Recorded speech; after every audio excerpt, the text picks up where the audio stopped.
Elizabeth Drolet, and welcome to Aspen Air Television. I'm here with Memphis Linzy today. I want to thank Brunelleschi's restaurant in beautiful downtown Aspen, where we are filming today. Memphis Linzy, you have been performing since 1992. What is it like to be a musician for that long? It feels great to have the staying power that people are still interested in what you do and still have the ability to perform. Now, you're originally from Memphis, Tennessee, and that's where you began the band, correct? No, it was started here. I moved out here and fell in with a group of snowboarders who are all into punk rock music, and I in turn got into it with them along with snowboarding. And I bought my first guitar from Sandy's right here around the corner, Great Divide Music Shop, in 1990, and I formed my first band, Discolored Perception, in 1992. Our first gig was at the Hard Rock Cafe, right over here, a couple blocks down on Main Street. Thanksgiving benefit. And what is it like to be a punk rock musician in the Roaring Fork Valley? It's amazing. People love it. Well, is it more challenging than other genres? I mean, you don't really find a lot of people who appreciate punk rock around this valley. It's more bluegrass and, I would say, acoustic. We've gone in peaks and valleys, you know. In the early 90s, our shows were packed and there was a lot of interest, you know. Maybe it was fueled by the early wave of snowboarders. The early wave of snowboarding really and punk rock seemed to go together. You know, it wasn't a very accepted thing, and the music fueled it as well. You know, it's a high energy sport that requires that type of music. Just like skateboarding, you know, underground hardcore in the early 80s, it traveled along those routes just because, you know, that form of music fueled the sport. The other types of music just, you couldn't really perform your sport at the level that you could with a high energy style of music. You know, rock and roll will never die. It comes and goes. You know, people love it, and then people move on, and then people come back to it.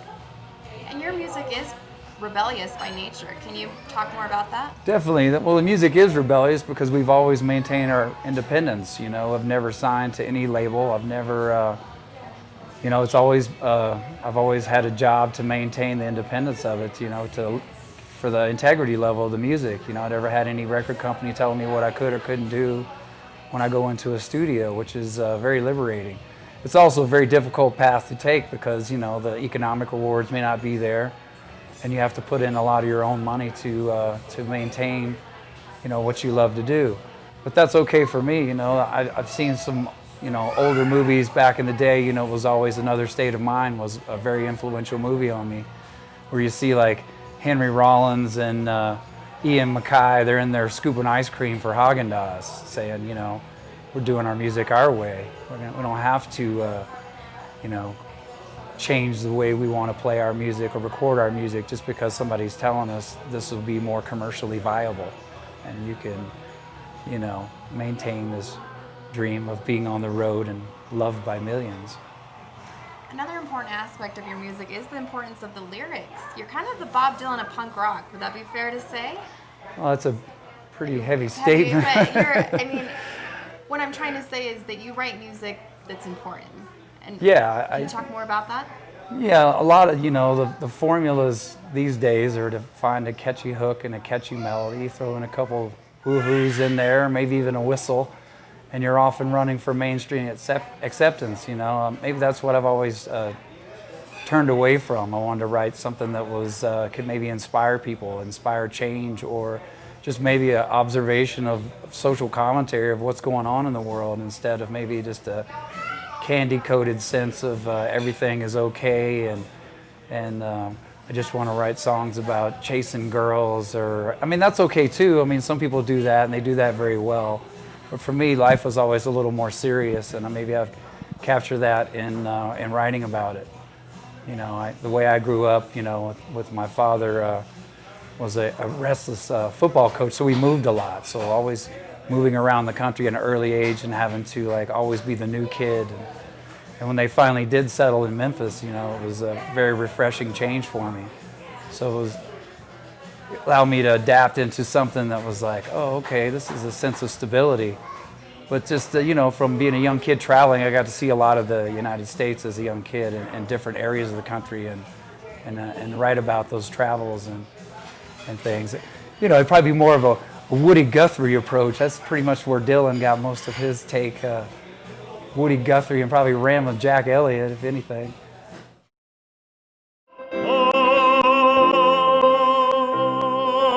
Toreador, on garde, toreador, toreador. Et songe bien, oui, songe combattant, que le noir te regarde, et que l'amour t'attend, toreador, l'amour t'attend, toreador. How would you describe your sound? We mix a lot of, we mix a lot of different genres together. You could call it,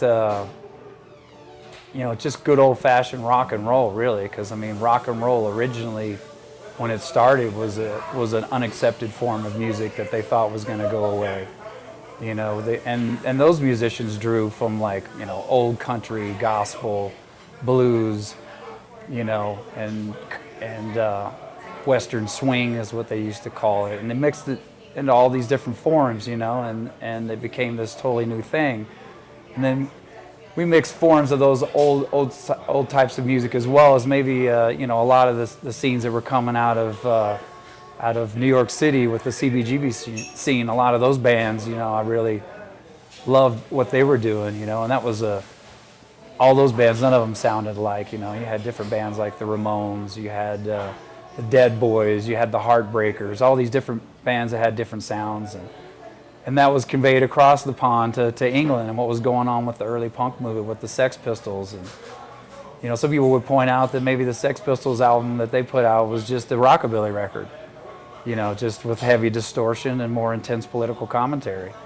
So a lot of the sound comes from old school rockabilly, old country, blues, gospel, and then mixed with, heavy doses of energy, And going back to your background, as you were saying that your music has a more serious tone because of the things that have happened in your life. Can you talk more about these more serious tone things that have happened that have created your music? Well, the way I grew up was, in all different areas of the country. And I was born in Shreveport, Louisiana, and my father was a high school football coach. And then as he started getting promoted in that field, which is one that requires a lot of moving, a lot of traveling, we moved all around the country, and so I've got to see different areas of the country. And always being the new kid, you have to always go into a new school and constantly, make new friends, leave new friends, and you're always rambling, it's rolling down the road. So I've got to see different areas of the country. We moved from Louisiana to Mississippi to Oklahoma to Washington to California to Colorado to Iowa to Western New York, to Kansas, and then to Memphis. So this was like a wide sweeping move of all different cultures that weren't connected as they were today. Every part of the country then was a different part of the country. You didn't have the internet to bring all aspects of even what music was being played on the radio. Every station in the country back then would play something different. The mainstream was the mainstream, but a lot of college radio I was exposed to. So it just took a more serious tone to tell a young kid, we're moving again, and we're throwing you into a new school, and then fend for yourself, and then here we go, we're moving again, and to constantly be the new kid. After a while, nobody likes the new kid, especially if he talks funny with a southern accent and you're living in California. Everybody wants to fight the new kid. Maybe the new kid is attracting some girls that like him, which the local kids don't like. So it's, after a while you have to fight for everything. So the new kid formula was to get in a fight and say, okay, don't mess with the new kid. He's one of us. So constantly trying to find, some form of acceptance when you're a kid is more what you're trying to achieve. You're not trying to, when you're a kid, you just want to be accepted. You don't want to be different. And how does that come through your music? Well, I think you can hear it in in some forms of maybe the aggressiveness of the music. You know, it's you know, you're going to always reflect what you've gone through as a child in your music. You know, it's always going to be there, whether it's in the conscious or the subconscious. You know, people would say, oh, it's loud and it's fast, he's angry. You know, maybe there's some anger there too, but you know, when does that anger turn into just an energetic form of music you're trying to express in a way that maybe doesn't come across with you know, an acoustic guitar? Change the scenario, the grass is green and the sky is blue. Chastised for the naked view is showing too much that is true. Documented and fed to you, it's not your life, so pass on through. And this is why the hatred grew, the conscious mind came to rule. But don't respond for what you choose, that the inside is never formed. It's a habit of rush, and that's why we lose.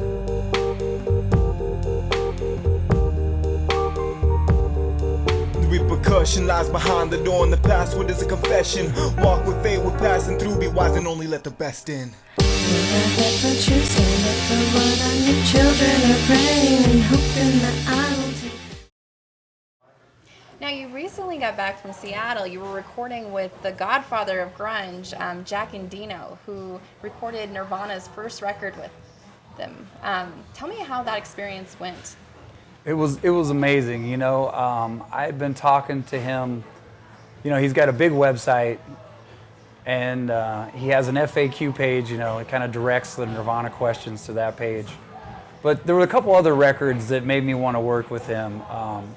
He did some great records with Mudhoney. Did Super Fuzz Big Muff, which was a great record. But the two records that I loved the most that he had done were Kicked in the Teeth by Zeke, and the Black Halos record, Violent Years. And these are records that I was like, this is amazing. I mean, I love Nirvana. I saw them in Denver when they played on the Euro tour. But these records were more toward what I was doing, more rock and roll records. And I felt like he really got it with the fact of not only could he record loud guitars, which was important to my sound, but he also recorded loud drums, which was what makes loud guitars loud. And I think a lot of producers neglect the fact of taking the drum side of recording is equally important as a guitar sound. So I contacted him, and you know, he had this huge thing of, let me send me your music, you know, if I like it, then maybe we can work together, because I'm going to be recording it, I'm going to listen to it over and over and over again. There's nothing more painful than listening to somebody I don't like's music over and over and over again. So we traded some emails, and he liked what I was doing. And I'd set it up for a year later, so a year of planning in the making just concluded a couple weeks ago. And so we went up there as a band, and he was great. He's very humble, and he's very into what he's doing, and you could feel his passion. He recorded us very quickly, and he doesn't waste any time, and he walks around and paces around the control booth like a mad professor, and trying to find the sounds and trying to find the ways to bring out the performance of each member. And so when we were doing our overdubs, you know, we recorded it all live, and then we did some overdubbing on some solos and some patchwork. And each band member had a chance to work with him one-on-one. And that was the most fulfilling aspect, I think, for a lot of band members, was to work with this guy who you knew had done a lot of records. I mean, he's almost made 500 records, so you knew he knew what he was doing. So working with somebody like that you not only respect, but you get a sense very quickly that, wait a minute, this guy knows exactly what he's doing. He's a master in his own regard. So that was very refreshing to work with somebody like that. What will the future hold? Well, you know, the future holds is mixing the record. I have to go back and mix the record, which is going to happen at the end of September. And, you know, it all holds on putting that record out. You know, it's a very, very big record. It's going to be probably 14 or 15 songs. So we'll see how well that's received. And it's just going to involve more touring and more shows and more. If you could talk to yourself when you first began, what would you say? You know, stay the course. Be patient with the process. be more willing to compromise with your bandmates. You know, a lot of early decisions I made, maybe there wasn't a whole lot of compromise, which may have led to some unique music in that regard. And I'd just say stay the course, you know, because the vision I had then is still the same I have now. And what is that vision? It's just to keep making the kind of music you want to make and stay the course with that, you know, because I've always been influenced by like some bands that I really love, and I still feel that same when I listen to the records now. It hasn't really waned. It seems like the fight I had then is the same I have now, you know. It's just a give it to them, you know, and an unbridled raw form of music, almost like a Where does that primitive fight come tribal. From? It comes from being told no, I guess. The rebellious nature that never seems to calm down, you know. It just seems like people like so find themselves settling into a form of mediocrity that they just never wanted to be at. And so I always wanted to work hard and to maintain a high sense of, you know, I'm never gonna stop and nobody's ever gonna tell us what to do. And we're just gonna keep sticking it to the man, because that's what it's really all about, you know, in rock and roll, making your own personal statement, you know. And you know, it's fueled as well as by the, you know, the energy of snowboarding. You know, the two for me go hand in hand, because I'm still doing the same things I was doing in 1990. I still love punk rock and I still love to snowboard. A lot of my friends, they're no longer, you know, doing either of those, and that's always been what's drives me the most, you know, is snowboarding for me is such a pure form of expression, you know, to get out all the your anger of, you know, whatever it is you do with your day job, or say you get in a fight with your girlfriend, or you get in a fight with somebody. It's always a way of expressing it and taking out, you know, your you against the world feelings. And what kind of sound can we expect from this new album? It's gonna be raw, it's gonna be abrasive, it's gonna be loud, and it's gonna be relentless. It's gonna be in your face. It's gonna be great. Did you learn anything from Jack Endino? Oh man, he is amazing. You know, here's a guy that has made a ton of records, and he has maintained such a sense of humility and humbleness that I learned that, you know, no matter what you're doing and how well it's received, it's still very important to remain that sense of approachability. I want to thank our guest today, Memphis Linzy. Memphis Linzy, how do fans get a hold of you? We have a website on Facebook. It's facebook.com/memphislinzy.rocks, as well as we have several videos on YouTube. I'm Elizabeth Drolet, and this is Aspen Era Television. Well, a wise man once said, don't let it go to